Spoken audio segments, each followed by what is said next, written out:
வணக்கம். அரிசி வகைகளில் ஒன்றான குடவாழை அரிசியினால் நமக்கு கிடைக்கப்பெறும் நன்மைகளை பற்றி இன்று பார்க்கலாம். மறந்து போன பாரம்பரிய உணவு வகைகளில் ஒன்றுதான் இந்த குடவாழை அரிசி. அந்த காலத்திலிருந்தே தமிழ்நாட்டில் பயிரிடப்பட்ட முக்கியமான அரிசி இதுவாகும். இந்த நெல் வகை பார்ப்பதற்கு சிவப்பு அரிசியைப் போலவே ரெட் கலரில் இருக்கும். உப்புத்தன்மை மிகுந்த கடலோர பகுதிகளில் மட்டுமே பயிரிடப்படும். நாகப்பட்டினம், வேதாரண்யம் பகுதிகளில் இந்த குடவாழை அரிசி அதிகம் பயிரிடப்படுகிறது. இதனுடைய கதிர்கள் நாலா பக்கமும் விரிந்து குடை போல காணப்படும். அதனால்தான் இதற்கு குடவாழை அரிசி என்று பெயர் வந்ததா?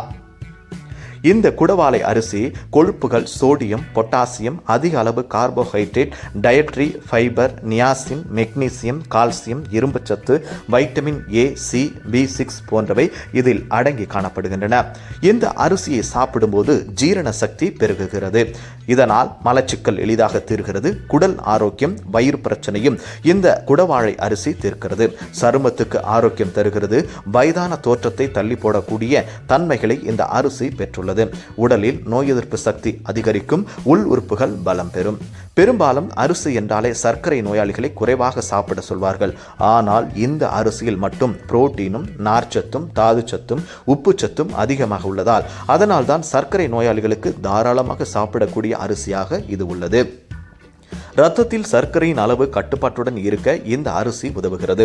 குழந்தைகளுக்கும் நல்லது. உடல் வலிகளையும் எலும்புகளையும் சம்பந்தமான மூட்டு வலிகளையும் போக்கி நிவாரணம் தரக்கூடிய அரிசியாகும். நுரையீரலின் செயல்பாட்டை அதிகரிக்க செய்யும் இந்த அரிசி நுரையீரலுக்கு நண்பன் என்றே சொல்லலாம். ஆஸ்துமாவையே விரட்டக்கூடியது குடவாழை. முக்கியமாக கொழுப்பு இல்லாதது. இதய நோய்களை தடுக்கிறது. கெட்ட கொலஸ்ட்ரால் அளவையும் இவை குறைக்கிறது.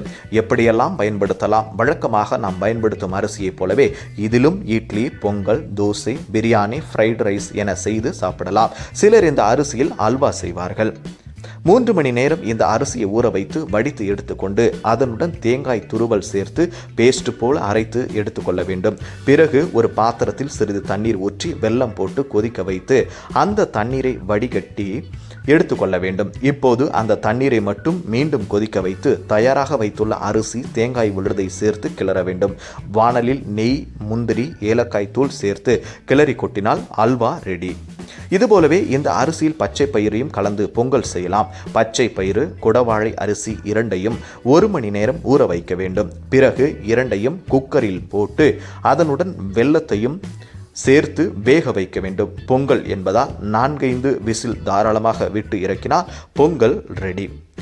நேர்களே, இந்த வீடியோ உங்களுக்கு பிடிச்சிருந்துச்சுன்னா மறக்காம ஷேர் பண்ணுங்க, லைக் பண்ணுங்க, சப்ஸ்கிரைப் பண்ணுங்க. நன்றி, வணக்கம்.